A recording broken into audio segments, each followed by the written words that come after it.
नमस्कार दोस्तों, जीडीपीएल टीम आप सभी का वेलकम करती है और आज के इस स्पेशल वीडियो में हम लोग डिस्कस करेंगे कुछ इंपॉर्टेंट क्वेश्चंस को लेकर के। देखिएगा, अगर अभी तक आपने हमारे यूट्यूब चैनल जीडीपीएल को सब्सक्राइब नहीं किया है तो हमारे ज्यादा से ज्यादा वीडियोज का लाभ उठाने के लिए हमारे यूट्यूब चैनल जीडीपीएल को सब्सक्राइब करना ना भूलें, ताकि आप हमारे ज्यादा से ज्यादा वीडियोज का लाभ उठा सकें। अगर आपको ये वीडियो पसंद आता है और आपके लिए मददगार साबित होता है तो इसे लाइक करना ना भूलें और शेयर करना ना भूलें। तो आज टॉप 21 क्वेश्चंस में हम लोग कुछ क्वेश्चंस के बारे में डिस्कस करेंगे जो बहुत इंपॉर्टेंट है। हाल ही की कुछ एग्जाम्स में क्वेश्चंस पूछे जा चुके हैं और जिनके पूछे जाने की संभावनाएं लगभग रहती है। किसी तरह का कोई क्वेश्चंस में कोई कंफ्यूज हो तो आप अपने फीडबैक के माध्यम से हमसे सवाल कर सकते हैं, उस सवाल का कंफ्यूजन दूर कर सकते हैं। यह जानकारी हमारे विशेषज्ञों के द्वारा तैयार की गई है। फिर भी अगर कुछ खामी, अगर कोई आपको लगता है कंफ्यूज, तो आप बेझिझक हमसे फीडबैक के माध्यम से पूछ सकते हैं। आपका फीडबैक हमारे लिए अमूल्य है। पहला इंपॉर्टेंट सवाल है कि राज्य लोक सेवा आयोग का खर्चा कहां से दिया जाता है या कैसे दिया जाता है? तो ये खर्चा दिया जाता है राज्य की संचित निधि से। कहां से दिया जाता है? राज्य की संचित निधि से। बहुत इंपॉर्टेंट सवाल है, फिर से दोहरा रहा हूं। एक राज्य लोक सेवा आयोग का खर्चा दिया जाता है, कहां से दिया जाता है? राज्य की संचित निधि से। अगला मेरा सवाल है, बहुत ही इंपॉर्टेंट है कि वित्त आयोग, चुनाव आयोग और संघीय लोक सेवा आयोग किस तरह की संस्थाएं हैं? तो ये कैसी संस्थाएं हैं? संवैधानिक संस्थाएं हैं। फिर से सवाल सुन लीजिएगा, वित्त आयोग, चुनाव आयोग और संघीय लोक सेवा आयोग किस तरह की संस्थाएं हैं? तो ये संवैधानिक संस्थाएं हैं। वित्त आयोग के बारे में काफी बार पूछा जाता है, या चुनाव आयोग के बारे में आपसे सवाल कर लिया जाए कि भाई वित्त आयोग कैसी संस्था है, तो कैसी संस्था है? संवैधानिक है, राइट। अगला मेरा सवाल है, महिलाओं को पंचायतों में आरक्षण भारतीय संविधान में किस संशोधन द्वारा दिया गया? सवाल है, महिलाओं को पंचायतों में आरक्षण भारतीय संविधान में किस संशोधन द्वारा दिया गया? तो 1992 का 73वां जो संशोधन था उसके तहत दिया गया। कौन सा? 73वां संशोधन। और कब? 1992। To be clear. अब बात करते हैं कि पंचायती राज ढांचे की बात करते हैं। इसमें देखो, इसमें कौन कौन सी चीजें सम्मिलित होती हैं। तो इसमें होती है खंड स्तर पर पंचायत समिति होती है, जिला स्तर पर जिला परिषद होती है, ग्राम स्तर पर ग्राम सभा की ग्राम पंचायत कार्यकारी संस्था के रूप में होती है। ओके। अगला है, पंचायती राज दर्शन का सर्वोत्तम स्पष्टीकरण क्या है? तो क्या है? महासमुद्री तरंगवर्त सिद्धांत है, जो इसको बोलते हैं ओशियनिक संकल्प भी। ओके। और ये सवाल पूछा गया 1995 में RSRTS प्री पॉलिटिकल साइंस के एग्जाम में पूछा जा चुका है। ये सवाल बहुत इंपॉर्टेंट है। अगला जो सवाल है उसके बारे में डिस्कस करते हैं कि 73वां संवैधानिक जो संशोधन है वो किससे संबंधित है? बहुत इंपॉर्टेंट है। कौन सा संविधान संशोधन? 73वां संविधान, माफी चाहता हूं, 73वां संवैधानिक संशोधन संबंधित किससे है? पंचायती राज के संवैधानिकरण से संबंधित है। और पंचायती राज के लिए दलीय निर्वाचन अनुशंसित किए गए थे। तो कौन सा अनुशंसित किए गए थे? हेगड़े समिति ने। किसने किए थे? हेगड़े समिति ने। और अगला सवाल है कि भारत में पंचायती राज की संस्थाओं की कल्पना का अभिप्राय क्या है? तो उसका अभिप्राय क्या है? उद्देश्य, साधन एवं मान्यता। और भारतीय संविधान की 11वीं अनुसूची जो है उसका संबंध किससे है? बहुत इंपॉर्टेंट सवाल है कि भारतीय संविधान की 11वीं अनुसूची का संबंध किससे है? तो इसका संबंध किससे है? पंचायती राज की संस्थाओं से, यानी कि पंचायती राज की संस्थाओं से संबंध है।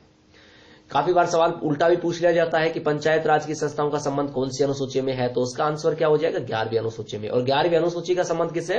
पंचायती राज की संस्थाओं से। अगला है, राजस्थान पंचायती राज अधिनियम 1994 में कितनी धाराएं हैं? राजस्थान पंचायती राज अधिनियम 1994 में कितनी धाराएं हैं? तो कितनी धाराएं हैं? 121। कितनी धाराएं हैं? 121, 121। अगला सवाल है, राजस्थान में नया पंचायती राज अधिनियम कब लागू किया गया? बहुत इंपॉर्टेंट सवाल है। राजस्थान में नया पंचायती राज अधिनियम कब लागू किया गया? ये 2000 में क्वेश्चन पूछा गया था RAS प्री पॉलिटिकल साइंस में। तो कब किया गया? 24 अप्रैल 1994 में। कब किया गया? 24 अप्रैल 1994 में। अगला सवाल है, पंचायती राज के द्विस्तरीय मॉडल की अनुशंसा की। दोबारा से सवाल सुन लीजिएगा। पंचायती राज के द्विस्तरीय मॉडल की अनुशंसा की तो किसने की? सादिक अली प्रतिवेदन 1964 ने, यानी कि सादिक अली प्रतिवेदन ने की। कब? 1964 में। तो भी क्लियर। फिर है पंचायती राज संशोधन अधिनियम जाना जाता है, पहले भी ये सवाल हम लोग कर चुके हैं, किससे? 73वां संशोधन। कौन सा? 73वां संशोधन। अगला सवाल है कि सबसे पहला राज्य कौन सा है जहां पंचायती राज की स्थापना सर्वप्रथम हुई, यानी कि ऐसा राज्य की बात कर रहे हैं कि सबसे पहला राज्य कौन सा है जहां पंचायती राज की स्थापना सर्वप्रथम हुई, तो कौन सा है? राजस्थान। कौन सा है? राजस्थान। अगला सवाल है कौन से दो राज्य हैं जिन्होंने सर्वप्रथम, यानी कि ऐसे कौन से दो राज्य हैं जिनमें सर्वप्रथम पंचायती राज की स्थापना हुई, तो राजस्थान और आंध्र प्रदेश। कौन से हैं? राजस्थान और आंध्र प्रदेश। अगला सवाल, कौन सा संविधान संशोधन पंचायती राज संस्थाओं को सशक्त बनाता है? 2 बार पहले भी मैं इसके बारे में डिस्कस कर चुका हूं, अब तो अच्छे से याद हो गया होगा। कौन सा है? 73वां संशोधन। कौन सा है? 73वां संशोधन। तो भी क्लियर। प्रजातंत्र का महत्वपूर्ण अंग कौन माना जाता है? तो प्रजातंत्र, डेमोक्रेसी का सबसे इंपॉर्टेंट अंग कौन होता है? वयस्क मताधिकार, सार्वजनिक वयस्क मताधिकार। ये भी 2000 के एग्जाम में पूछा जा चुका है, RAS की एग्जाम में। ओके। और जनमत के अभिकरण है, ये 2003 में पूछा गया था। तो RAS के एग्जाम में, RAS, RTS pre political science की एग्जाम में पूछा गया था। सो दैट जनमत के अभिकरण है, तो इसमें आंसर हमारा क्या होगा? प्रेस, राजनीतिक दल, टेलीविजन एवं रेडियो। क्या होंगे? प्रेस, राजनीतिक दल, टेलीविजन एवं रेडियो। तो भी क्लियर। अगला हमारा सवाल है कि नागरिक अधिकार क्या है? क्या नागरिक अधिकार क्या है? तो नागरिक अधिकार क्या है? जीवन का अधिकार, भाषण का अधिकार एवं समानता का अधिकार। कौन से? जीवन का अधिकार, भाषण का अधिकार एवं समानता का अधिकार। अगला हमारा इंपॉर्टेंट सवाल है, लोकतंत्र के अभिजन एवं बहुलवादी सिद्धांतों का समन्वय किसमें किया गया है? दोबारा से सुन लीजिएगा, लोकतंत्र के अभिजन एवं बहुलवादी सिद्धांतों का समन्वय किया गया है। तो समन्वय किसमें किया गया है? बहुतंत्र में। किसमें किया गया है? बहुतंत्र में। कौन सा अब नागरिकों का मौलिक अधिकार नहीं है? देखो, एक मौलिक अधिकार है जिसको हटा दिया गया है। To be clear. तो ऐसा कौन सा है जो अब मौलिक अधिकार नहीं है? तो कौन सा है?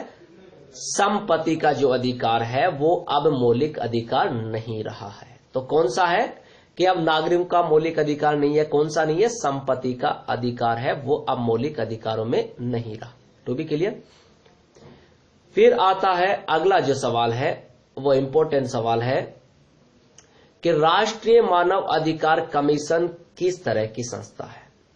यानी कि राष्ट्रीय मानव अधिकार कमीशन किस तरह की संस्था है? तो राष्ट्रीय मानव अधिकार कमीशन कैसी संस्था है? कानूनी संस्था है।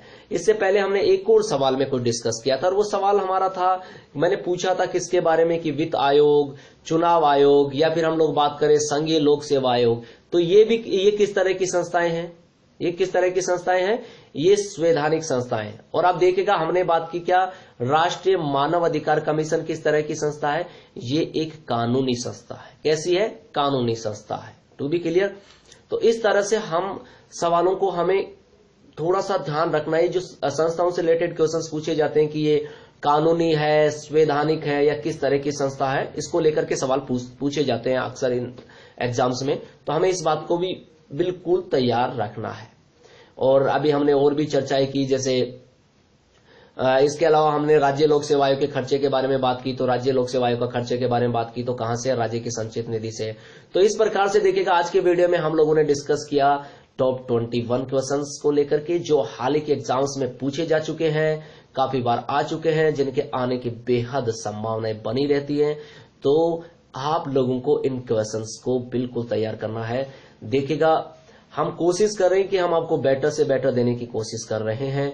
फिर भी अगर आपको लगता है कि कहीं कोई कमी रह गई है, तो आप अपने अमूल्य फीडबैक हमें देते रहिए, ताकि हम अपनी गुणवत्ता में सुधार कर सकें और आपको अच्छे से अच्छे वीडियो, अच्छे से अच्छे नॉलेज से रिलेटेड वीडियो जो आपके एग्जाम्स में काम आ सके और आपको सफलता दिला सके, इस तरह हम लोग सुधार कर सकें। और आई होप ये क्वेश्चंस आपके लिए बहुत ही मददगार साबित होंगे आपको गाइडलाइन देने में और आपके एग्जाम की दृष्टि से। तो देखिएगा, पहली बात तो आप इस बात का ध्यान रखिएगा, हम क्वेश्चंस का समावेश करके आपको एक गाइडलाइन देते हैं कि इस तरह से क्वेश्चंस आते हैं, इस तरह से होता है। तो आप लोगों को और भी साथ में स्टडी पे फोकस करना है। और आई होप ये वीडियो आपके लिए मददगार साबित होगा। अगर ये वीडियो आपके लिए मददगार साबित होता है तो इसे लाइक करना ना भूलें और साथ ही इसको शेयर करना ना भूलें। और हमारे ज्यादा से ज्यादा वीडियो जैसे करंट अफेयर्स के भी हैं, इंग्लिश के भी हैं और अदर भी इंडियन जीके के भी हैं, पॉलिटिकल के पर्टिकुलर टॉपिक्स काफी बचे हुए हैं। जल्दी हम लोग अदर सब्जेक्ट्स के भी वीडियो आपको उपलब्ध करवाएंगे। तो आप लोग ज्यादा से ज्यादा वीडियोज का अगर लाभ उठाना चाहते हैं तो हमारे चैनल यूट्यूब चैनल GDPL को सब्सक्राइब करना ना भूलें। और आप सभी के लिए बेस्ट विशेष। Thank you for watching this video.